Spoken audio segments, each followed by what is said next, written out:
Hi అండి. మనకు ఊరు నుంచయితే పార్సెలొచ్చింది. మా ఊరు వాళ్ళు ఈ వైజాగ్ వచ్చారంటే ఊరు నుంచి పార్సెల్ పంపించారు. ఏంటని ఓపెన్ చేసి చూస్తే మామిడికాయ తాండ్రిది.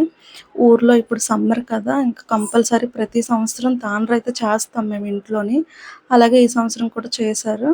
పంపించారు తాండ్రి. అది చూసారు కదా! ఇలా ఉంటది తాండ్రి. ఇది ఇంట్లో ప్రిపేర్ చేసిందేనండి. చాలా అంటే చాలా బావుంటది.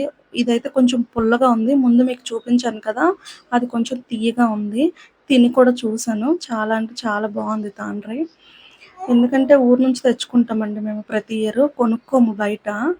ఇలాగ తెచ్చుకొని ఇదేంటంటే మళ్ళీ బెల్లం అదంతా వేసి పాకం పట్టుకుంటామనమాట. పాకం పట్టుకొని తింటే చాలా అంటే చాలా బావుంటది. ఇప్పుడు ఓపెన్ చేస్తున్నాను కదా! ఇదేంటో గెస్ చేయండి చూద్దాం. ఇదైతే తియ్యరుగ అంటారు. మరి మీ సైడ్ ఏమంటారో మాకు తెలీదు. ఇదైతే తియ్యరుగు. ఇది కూడా బెల్లం వేసి పాకం పట్టుకోవచ్చు. ఫుడ్‌తో కూడా తినొచ్చు.